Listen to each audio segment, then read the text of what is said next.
안녕하세요. 오늘을 읽는 책입니다. 톨스토이 대작 읽기 시리즈 첫 번째 전쟁과 평화. 오늘은 전쟁과 평화 두 번째 시간입니다. 지난번에는 전쟁과 평화 개요를 살펴봤고요. 오늘부터 본격적으로 전쟁과 평화로 들어갑니다.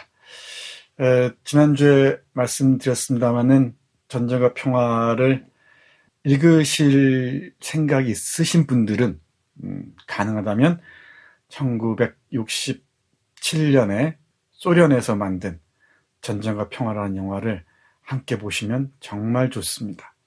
이 원작 그 순서를 그대로 따라가면서 그 원작에 묘사된 모습들을 거의 완벽에 가깝게 재현해 놨습니다. 물론 이 소설로 쓰는 것과 영상으로 재현하는 건 분명히 거리가 있죠. 그럼에도 지나치다 싶을 정도로 이 원작에 묘사된 것들을 영상으로 꼼꼼하게 재현하려고 애썼다는 것을 어렵지 않게 알 수 있습니다. 해서 7시간이 넘는 그 영화를 보면서 소설을 읽으면은 이 소설을 훨씬 더 생생하게 접할 수 있지 않을까 생각합니다. 저는 소련에서 만든 전쟁과 평화를 지금 2번 보고 3번째 보고 있습니다. 볼 때마다 다 다릅니다. 보이지 않던 게 보이고요.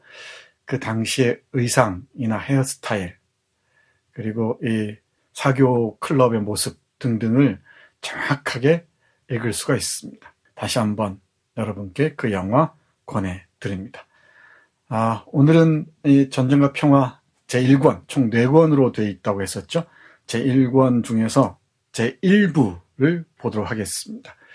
2부까지 아우르려고 했는데 아무래도 넘칠 것 같습니다. 오늘은 제1권, 제1부를 얘기하고요. 다음 주에 제1권, 제2부와 제3부를 말씀드리도록 하겠습니다. 제1권, 제1부 개요 짧게 말씀드리지요. 1805년 6월 페테르부르크에서 시작합니다. 러시아 문학을 만날 때 어떤 장소적 감각, 지리적 감각이 있어야 되는데요. 특히 2곳입니다. 페테르부르크와 모스크바죠. 상트페테르부르크 이렇게 발음하죠. 페테르부르크와 모스크바를 주목해야 되는데 두고 여러 차례 강조하겠습니다마는 페테르부르크는 표트르 대제가 17세기에서 18세기 초까지 살았던 인물이죠. 러시아를 근대로 이끈 계몽 군주로 손꼽히는 인물입니다. 한국 이 문학사에도 피터 대제라는 이름으로 잘 알려져 있죠. 전기 문학에서 말이죠. 표트르 대제가 유럽과 이 바다로 만나기 위해서 만든 도시입니다. 이 페테르부르크는 이 고골과 도스토옙스키가 대단히 잘 그리고 있죠. 물론 체홉도 이 페테르부르크를 잘 그리고 있습니다. 이 페테르부르크는 인공도시의 그 장소성, 그리고 이 서구주의와 만나는 지점으로서의 의미 등등 다양한 의의를 간직한 도시이니까 꼭 기억해 두시기 바랍니다. 언젠가 페테르부르크와 모스크바에 대해서는 표를 만들어서 여러분께 설명드리도록 하겠습니다. 이 페테르부르크가 출발점이라는 걸 주목하시기 바랍니다. 황제가 있는 곳이죠. 황태후의 측근 안나 파블로브나 세레르의 야회가 열립니다. 여관이라고 그러죠. 이 소설에서 여관, 여성 관리란 뜻이죠. 이 내명부, 조선으로 얘기하자면은 내명부에 소속된 그런 관리였습니다. 황태후의 측근 안나 파블로브나 세레르의 야회가 열립니다. 사교계의 여왕 같은 역할을 했었죠. 이런 사교계는 정치의 향방을 가늠할 수 있는 자리이기도 했습니다. 이 야회를 주목해야 됩니다. 우리 프루스트의 잃어버린 시절을 찾아서 하면서도 말씀드렸습니다마는 이 사교계, 야회, 무도회를 잘 살펴야 됩니다. 그 안에서 등장인물들이 다 보이고요. 성격들이 드러납니다. 그러니까 첫 부분에 안나 파블로브나 세레르의 야회를 배치했다는 건 의미심장하죠. 등장인물들이 거의 총출연합니다. 그 인물들 하나하나의 성격의 일단들을 살필 수 있기도 하고요. 이 야회가 끝난 후 안드레이 볼콘스키와 피에르 베주오프의 대화가 이어지죠. 주로 결혼에 대하여입니다. 이 안드레이 볼콘스키와 피에르 베주오프라는 두 남자가 이 소설의 기둥입니다. 그리고 그 사이에 나타샤가 있죠. 안드레이 볼콘스키, 피에르 베주오프 기억하시기 바랍니다. 인물들에 대해서 깊이 있게 들어가지 않겠습니다. 천천히 우리가 인물들의 성격을 그려나가기로 하겠습니다. 짧게 말씀드리면 안드레이는 조금은 그 진중하고 좀 염세적인 우울한 성격입니다. 피에르는 뭔가 좀 수줍음을 많이 타고요. 체구도 뚱뚱하고 뭔가 텅 빈 듯한 그러면서도 방탕한 그런 인물입니다. 그런데 대단히 입체적이어서 하나로 고정되진 않습니다. 피에르는 안드레의 충고를 잊고 이 충고람은 이제 그렇게 못된 놈들하고 어울려서 방탕하게 놀지 말게나 라는 충고죠. 충고를 잊고 아나톨과 돌로오프 등과 음주의 광란에 빠집니다. 이 아나톨은 엘렌의 동생이죠. 남동생입니다. 이 바실리 공작의 아들입니다. 남봉꾼으로 유명합니다. 나중에 나타샤하고 연결이 됩니다. 중요한 역할을 하죠. 소설에서 중요한 역할을 합니다. 돌로오프도 주목해야 됩니다. 뒤에서 피에르와 결투를 벌이는 인물이죠. 제1부 1장에서 4장까지가 바로 안나 파블로브나 셰르르가 연 이 야외의 모습입니다. 6월이죠. 그리고 1805년 8월로 시간이 건너뜁니다. 모스크바입니다. 페테르부르크에서 모스크바까지는 약 600km가 넘습니다. 이 모스크바는 전통을 간직한 슬라브 정신의 고향이라고 얘기하죠. 그리고 바실리 성당을 비롯해서 이 그리스 정교가 자리 잡은 곳이기도 합니다. 신앙의 중심지이기도 하죠. 이런 차이들이 있습니다. 페테르부르크와 모스크바는 말이에요. 이 모스크바에 로스토프가가 있는데요. 이 로스토프가에서 나타샤의 명명일 잔치가 열립니다. 이름을 지은 날인데 이 명명일이란 잔치는 서양에서는 대단히 중요하게 간주되는 것 같습니다. 특히 러시아에서 말이죠. 이 나타샤는 성인, 나탈리아라는 그 성인의 이름을 따서 이름을 지었죠. 엄마 이름과 딸 이름이 같습니다. 나탈리아의 애칭이 나타샤입니다. 이 나타샤의 명명일 잔치가 열립니다. 그 시간에 키릴 베주오프 백작이 숨을 거둡니다. 두 장면이 교차되죠. 로스토프가에서는 나타샤의 명명일 잔치가 열리고요. 이 잔치와 무도회가 열리고요. 그리고 그 시간에 다른 집, 이 키릴 베주오프 백작의 집에서는 키릴 베주오프 백작이 숨을 거둡니다. 이 숨을 거두는 자리에서 재산을 둘러싼 그 보이지 않는 암투들이 있죠. 그리고 안나 미하일로브나라는 그 여성이 누굽니까? 자신의 아들 보리스를 군대 장교로 보내기 위해서 애쓰는 장면들도 눈물겹습니다. 베주오프 백작이 숨을 거두고요. 사생아 피에르가 백작 자기와 유산을 상속합니다. 이 피에르가 백작 자기와 유산을 상속하고 난 뒤에 어떤 일이 벌어질지는 3부에서 구체적으로 살펴보겠습니다. 제1부 후반부는 배경이 다시 바뀝니다. 리스의 고리라는 민둥산이라는 이름인데요. 리스의 고리라는 곳으로 옮겨갑니다. 이곳에 볼콘스키 노공작의 영지가 있습니다. 전쟁과 평을 읽으시면서 주목하셔야 될 게 사는 곳이 여러 곳입니다. 모스크바에도 저택이 있고요. 페테르부르크에도 저택이 있고 그리고 영지에도 저택이 있습니다. 어디에서 이 벌어지는 일들인지를 주목해 봐야 됩니다. 그러니까 볼콘스키의 저택은 페테르부르크에 있죠. 근데 이 또 볼콘스키의 영지가 있습니다. 이 영지가 있는 곳의 지명이 리스의 고리라고 불렸습니다. 민둥손이라고. 이곳은 야스나야 폴리아나라는 톨스토이가 살았던 그 저택을 모델로 했다고 하죠. 그리고 볼콘스키 노공작은 외할아버지가 모델이라고 합니다. 또 뒤에서 아주 꼼꼼하게 살펴봐야겠지만은 이 볼콘스키 가문 외가 쪽이죠. 톨스토이 외가 쪽이죠. 볼콘스키 가문에 아주 유명한 인물이 있었는데 세르게이 볼콘스키입니다. 이 사람이 바로 제카브리스트 그 봉기의 주축 인물 중에 한 사람이었죠. 1871년인가요? 이 톨스토이가 자신의 외가 쪽으로 육촌뻘인 세르게이 볼콘스키, 즉 제카브리스트 봉기의 주동자였던 이 사람을 만나고서 경탄을 금치 못했다고 합니다. 세르게이 볼콘스키는 1825년 12월 14일이죠. 제카브리스트 봉기가 진압된 후 이르구츠크라는 곳으로 유배를 떠납니다. 근데 이 30년 동안 유배 생활하면서 이르구츠크에서 아주 중요한 활동을 한다 그러죠. 이르구츠크, 이 바이칼호 그 연안에 있지 않습니까? 이르구츠크는 이 동방의 파리라고 불리는데요. 동방의 파리로 불리기까지 이 유배자들의 역할이 대단히 중요했다고 합니다. 그 중에 혁혁한 기여를 한 사람이 바로 톨스토이의 외가 쪽 육촌형 세르게이 볼콘스키였다는 얘기입니다. 이르쿠츠크에 가면은 이 볼콘스키 기념관이 있다고 하네요. 광주 MBC에서 오래전에 그 방영한 다큐멘터리 유배라는 게 있습니다. 유배. 이게 4부작인가 그런데요. 3부작인가요? 그 중에 3부에 이르쿠츠크의 볼콘스키 공작 얘기가 나옵니다. 다 이어집니다. 그 외가 쪽에 대한 톨스토이의 뭐랄까요? 경외?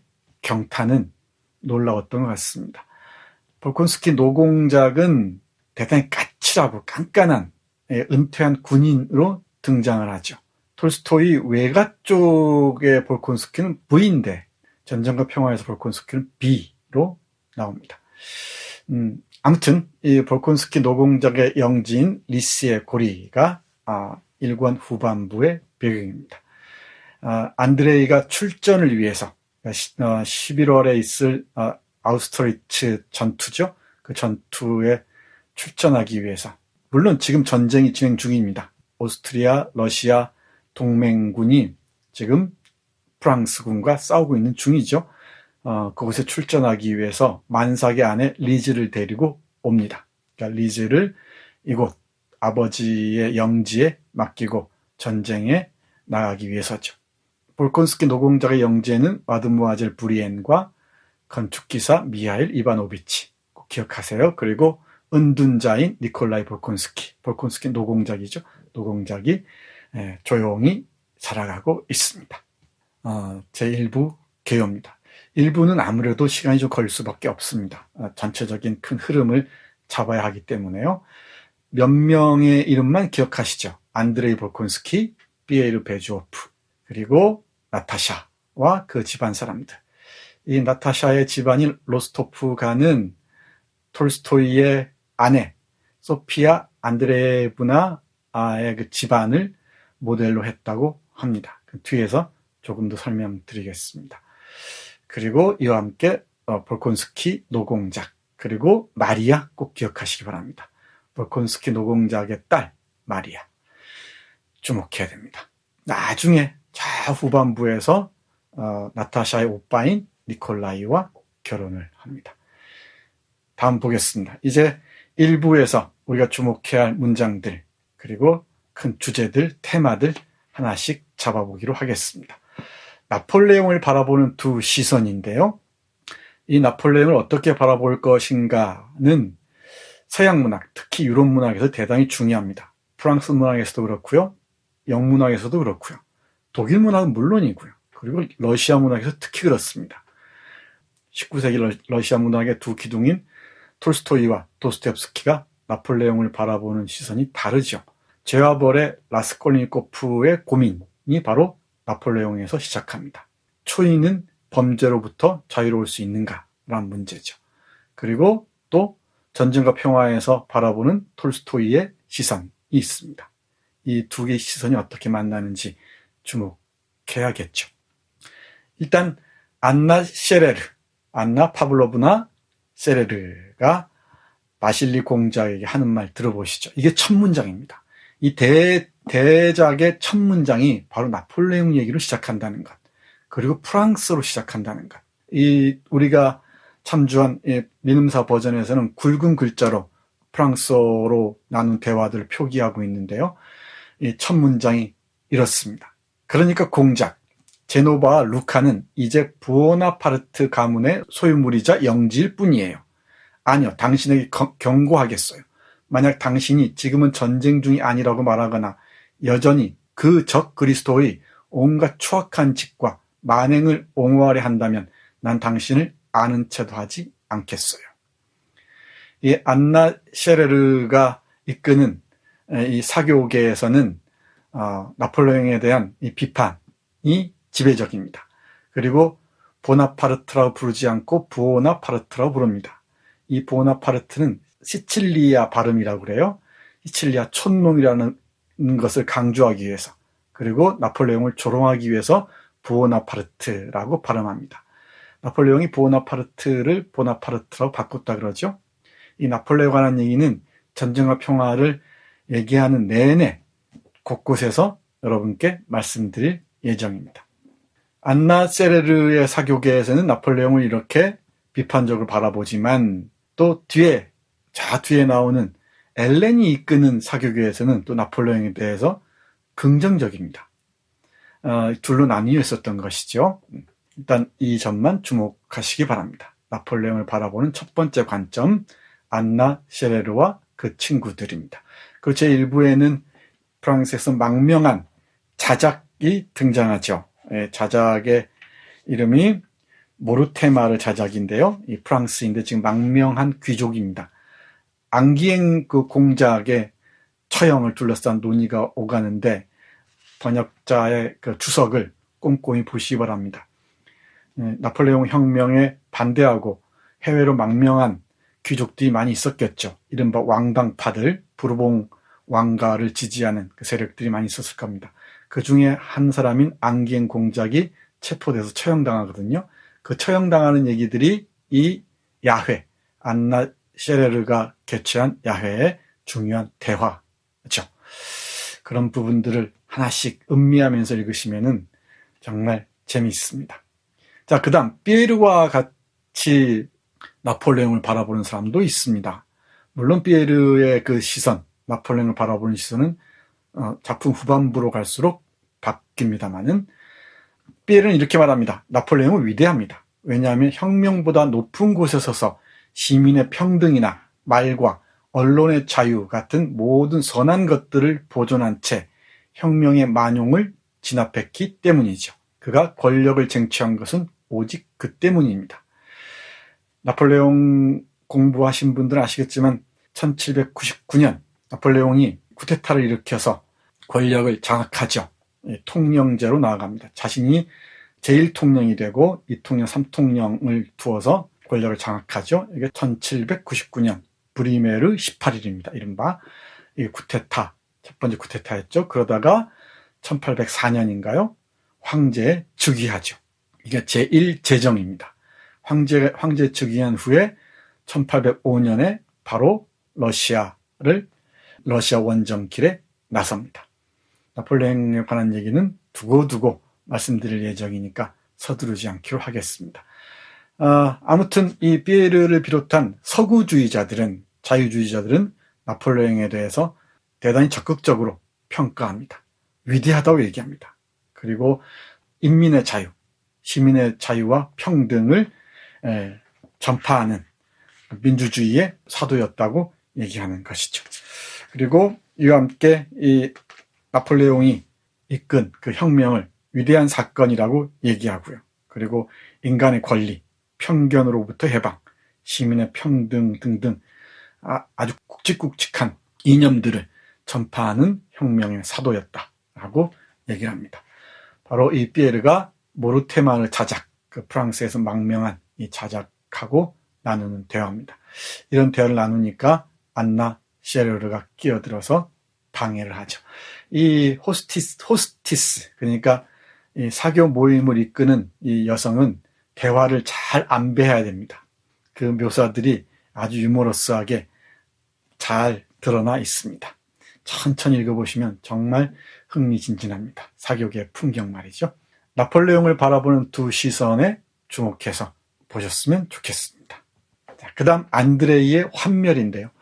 이 소설 초반부를 읽다 보면은 안드레이가 왜 전쟁에 굳이 참전하려고 하는가, 그리고 왜 자신의 아내, 만삭의 아내인 리즈에 대해서 왜 이렇게 차갑게 대하는가 고민할 수가 있는데, 그 핵심이 바로 환멸에 놓여 있습니다. 이 귀족들의 삶이라는 게 뻔하지 않습니까? 군대에 가서 장교복 입고 잠깐 싸우고 와서 사교계를 전전하는 것, 그거 아니겠습니까? 그리고 이 방탕한 생활을 이어가는 것, 그게 전부인 거죠. 이 톨스토이가 사교계를 이렇게 집요하게 그렸던 것은 그 귀족들의 뭐랄까요, 허위, 그 엉망진창인 삶을 보여주기 위해서였던 것 같습니다. 물론 그 귀족 중에서도 깨어있는 귀족도 있었죠. 1825년 12월 14일 제카브리스트 봉기를 이끌었던 자신의 외가 쪽 육촌 형벌되는 세르게이 볼콘스키 공작처럼 해서, 원래는 전쟁과 평화가 아니라 1825년 이 제카브리스트 봉기를 소설화하려고 했다 그러죠. 근데 이 제카브리스트를 소설화하다 보니까 1812년을 얘기할 수밖에 없었고, 그러다 보니까 이 전쟁과 평화라는 작품으로 이어졌다는 얘기입니다. 이 전쟁과 평화의 탄생의 비결과 관련해서는 다른 단편들과 아울러서 또 말씀드리도록 하겠습니다. 안드레이 환멸에 주목해 보시죠. 먼저 문장을 읽어보겠습니다. 응접실, 험담, 무도회, 허세, 비루함, 그런 것들이야말로 내가 헤어날 수 없는 악순환이지. 난 이제 전쟁에, 지금까지 있었던 어떤 것보다 위대한 전쟁에 나가려 해. 하지만 난 아무것도 모르고 아무 쓸모도 없어. 그저 선량한 독서가일 뿐이지. 그 어리석은 사교계라니. 내 아내와 여자들은 사교계 없이는 못 살지. 그 고상한 여자들이. 그리고 전반적으로 여자들이 과연 어떤 존재들인지 자네가 알 수만 있다면 아버지 말씀이 옳아. 이기주의, 허영, 우매, 매사의 비루함, 그런 것들이 적나라하게 드러나는 순간이 있지. 바로 그것이 여자야. 사교계에서 여자들을 잘 봐. 무언가 있는 것 같지만 아무것도 없어. 아무것도 없다니까. 그러니까 결혼하지 마, 친구. 결혼하면 안 돼. 안드레이가 피에르에게 하는 말입니다. 안드레이는 전쟁에 참전함으로써 어떤 영광과 명예를 얻으려고 하죠. 해서 아우슈트리츠 전투에서는 깃발을 들고 나서다가 상처를 입죠. 그리고 나폴레옹의 눈에 띄기도 합니다. 그리고 1812년 러시아 모스크바 인근 보로지노에서 벌어진 전투에서 상처를 입고 나타샤와 마리아 옆에서 죽어갑니다. 이 영광과 명예를 추구했던 안드레이는 이 사교계에 대한 깊은 환멸을 품고 있습니다. 특히 여성들에 대한 환멸이 각별합니다. 이 환멸을 강조하는 이유는 나타샤와의 만남을 예비하기 위한 토속처럼 보이기도 합니다. 이 안드레이가 나타샤를 만나면서 이 환멸을 떨치고 생기를 되찾거든요. 사랑의 다른 표정이겠죠. 이 안드레이의 환멸이 오랫동안 지속되니까 주목해서 보기 바랍니다. 상당히 독설적이고요. 냉소적입니다. 이 쿠투조프의 참모 역할을 한다는 점도 미리 말씀드리겠습니다. 이 안드레이의 그 환멸과 관련해서는 많은 그 의미 있는 문장들이 있습니다. 특히 결혼에 대한 인식들 좀 주목해 봐야 될 것 같습니다. 이 영화에서도 이 대화를 강조하는데요. 읽어드리면 이렇습니다. 절대로 결혼하지 마, 친구. 이것이 자네에게 주는 나의 충고야. 가능한 모든 노력을 기울였다고 말할 수 있을 때까지 결혼하지 마. 자네가 고른 여성에 대한 사랑이 식을 때까지, 그 여자를 분명히 알게 될 때까지 결혼하지 마.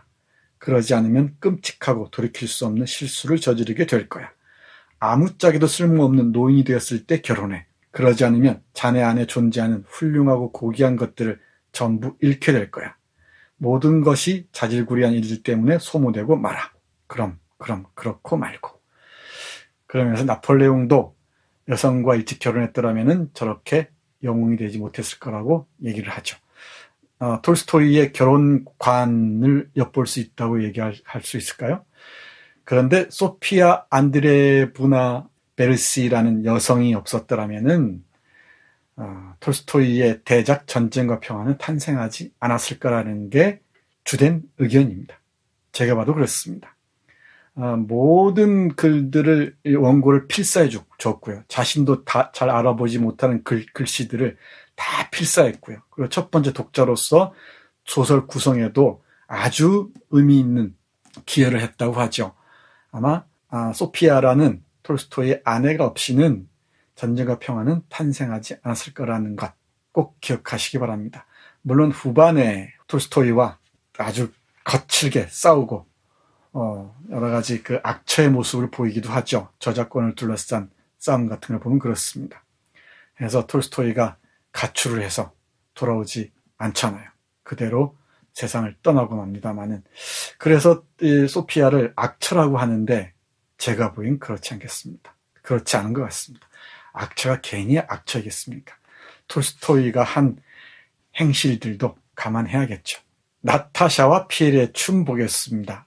나타샤의 명명일 잔치가 있었다 그랬죠. 그 명명일의 저녁에 무도회가 열리는데요. 이 무도회에서 13살짜리 나타샤가 피에르에게 춤을 청합니다. 이게 나타샤와 피에르가 처음 의미 있게 만나는 모습이죠.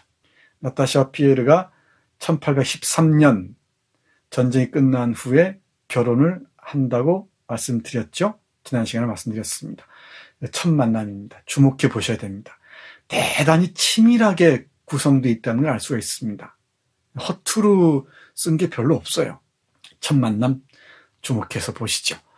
연주가 시작되자 나타샤가 응접실로 들어왔다. 그녀는 피에르에게 곧장 다가오더니 눈가에 웃음을 띤 채 얼굴을 붉히며 말했다.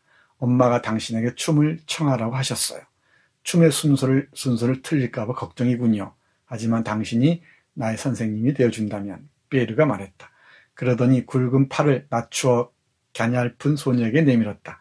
나타샤는 더없이 행복했다. 어른과, 그것도 외국에서 돌아온 남자와 춤을 추는 것이다. 그녀는 모든 사람이 보는 앞에 앉아서 마치 어른처럼 그와 이야기를 나누었다. 손에는 어느 아가씨가 쥐어준 부채가 들려 있었다.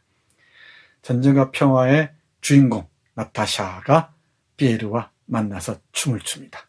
대단히 의미심장한 장면입니다. 생기발랄한 영혼의 상징인 나타샤와 지금 외국에서 유학 갔다 와서 방탕한 생활을 청산하지 못하고 있는 피에르가 만납니다. 무슨 일이 벌어질까요?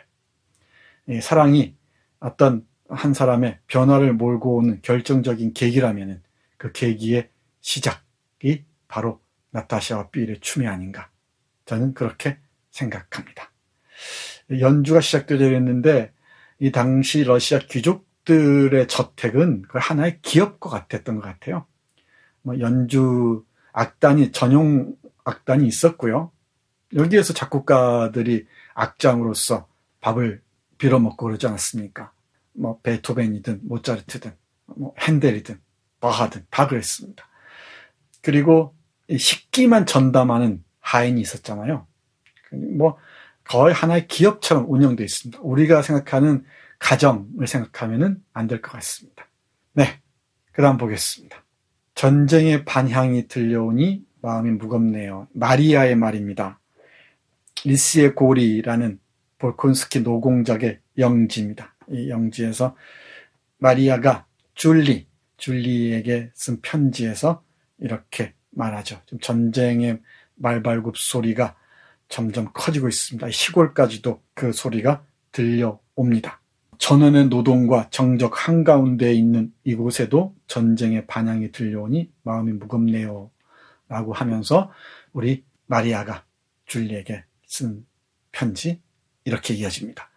그저께는 평소처럼 시골길을 산책하다가 가슴을 찢는 듯한 장면을 보게 되었어요.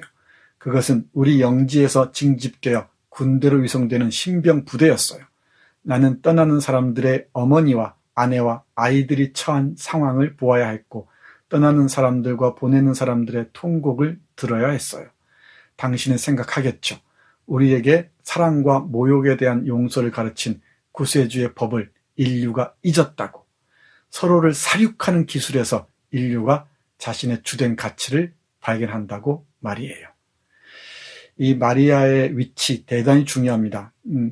여성 인물로는 나타샤와 이 마리아가 전쟁과 평화의 그 정신, 톨스토이의 그 정신을 드러내는 두 여성 인물이죠.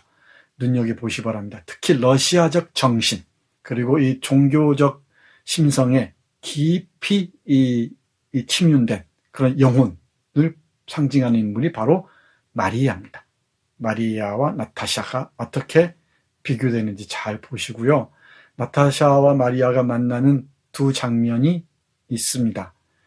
마리아가 안드레이 공작과 약혼하고 나서 이 리스의 고리 볼콘스키 노공작 영지를 찾아왔을 때 이 마리아는 맞득지 않게 대하죠. 그리고 저 후반부 안드레이가 죽어갈 때, 안드레이 공작이 죽어갈 때 마리아와 나타샤가 함께 임종을 합니다. 그 두 장면의 의미가 무엇인지도 나중에 살펴보도록 하겠습니다.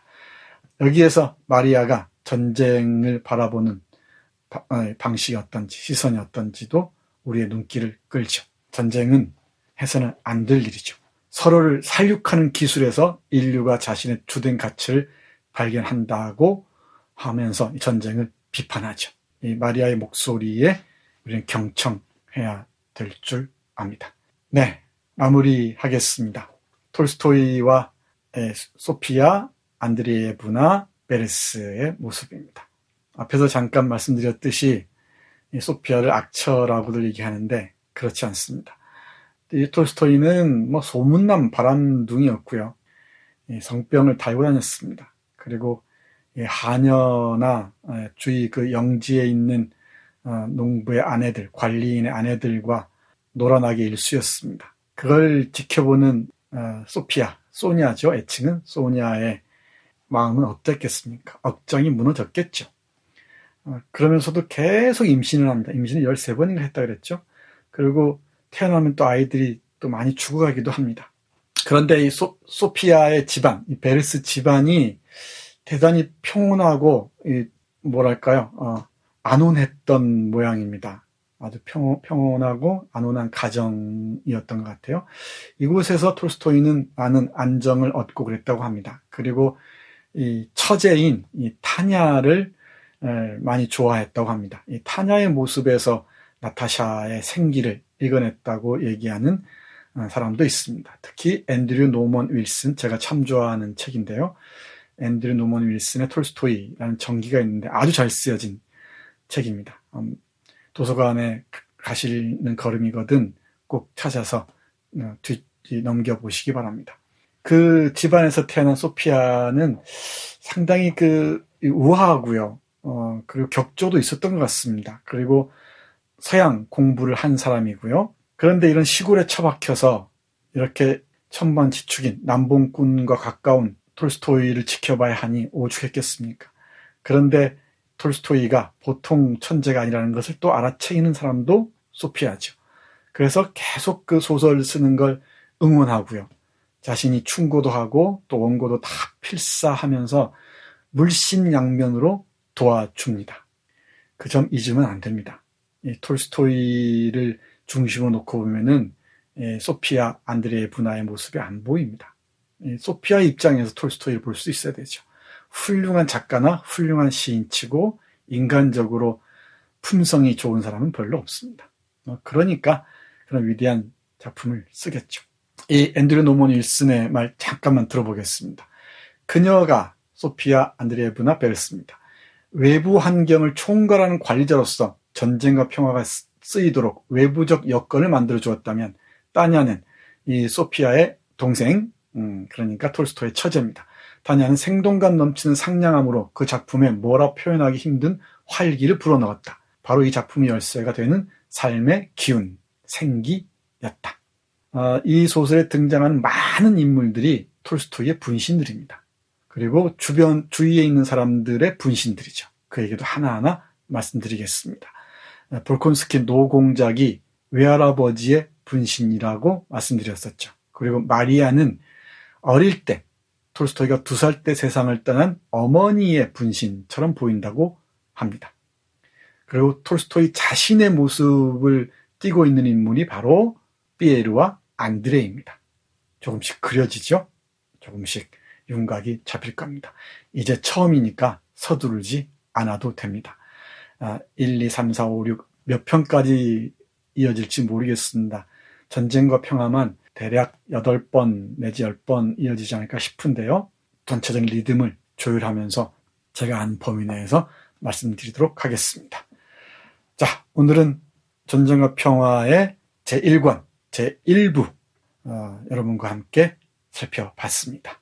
다음 시간에는 제1권, 제2부와 3부 이제 전쟁의 현장으로 갑니다. 함께 하도록 하겠습니다. 고맙습니다.